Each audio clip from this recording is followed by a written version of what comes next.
انسداد دہشت گردی عدالت نے ایڈیشنل سیشن جج کو دھمکی دینے کے کیس میں عمران خان کو 11 بجے طلب کیا تھا، جس کے بعد عمران خان ذاتی حیثیت میں عدالت میں پیش ہو گئے۔ اس موقع پر عدالت میں سخت سیکیورٹی کے انتظامات کیے گئے تھے۔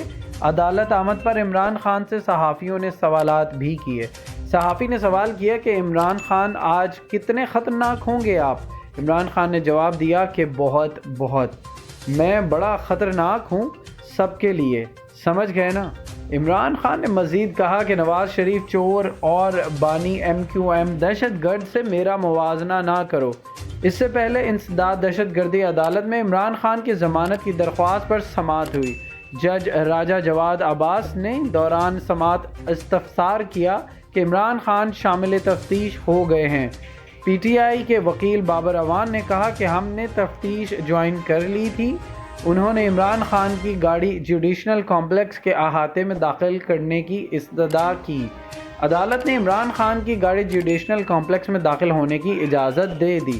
عدالت نے ریمارکس دیے کہ آپ پہلے کہتے ہیں ہم اجازت دے دیتے۔ بابر اعوان نے کہا کہ روز مختلف تنظیموں کی جانب سے تھریٹ ملتے ہیں، سب سے بڑا تھریٹ تھانوں کا ہے۔ فاضل جج نے استفسار کیا کہ ہمارے اپنے پروسیکیوٹر کدھر ہیں؟ پہلے بھی 2 پروسیکیوٹرز کو ڈی نوٹیفائی کیا جا چکا ہے، آپ بہت جلدی ڈی نوٹیفائی کر دیتے ہیں۔ بابر اعوان نے کہا کہ اسلام آباد ہائی کورٹ میں مقدمہ خارج کی درخواست پر نوٹس ہو چکا ہے۔ پولیس نے ہائی کورٹ کو غلط بتایا کہ عمران خان شامل تفتیش نہیں ہوئے۔ عدالت نے قرار دیا کہ تفتیشی افسر فیئر انویسٹیگیشن کر کے تفتیش میں پیش رفت سے آگاہ کرے۔ تفتیشی افسر نے عدالت کو بتایا کہ عمران خان کو 3 نوٹس بھجوائے ہیں۔ عمران خان ابھی تک شامل تفتیش نہیں ہوئے۔ وکیل کے ذریعے ایک بیان آیا تھا جس پر انہیں کہا گیا تھا کہ وہ خود پیش ہوں۔ جج راجہ جواد عباس نے ریمارکس دیے کہ آپ تک بیان پہنچا جسے آپ نے ریکارڈ کا حصہ ہی نہیں بنایا، اس سے تو آپ کی بدنیتی ثابت ہوتی ہے۔ عدالت نے پروسیکیوٹر کو ہدایت کی کہ جے آئی ٹی کی تشکیل پر عدالت کی رہنمائی کریں۔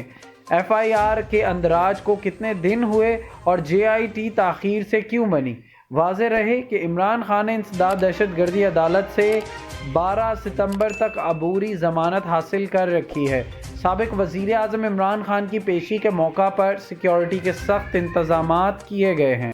پلیز ہمارے چینل کو لائک اور سبسکرائب کیجیے گا اور بیل آئیکن پر کلک کریں تاکہ مزید معلومات کا سلسلہ آپ تک جاری رہے۔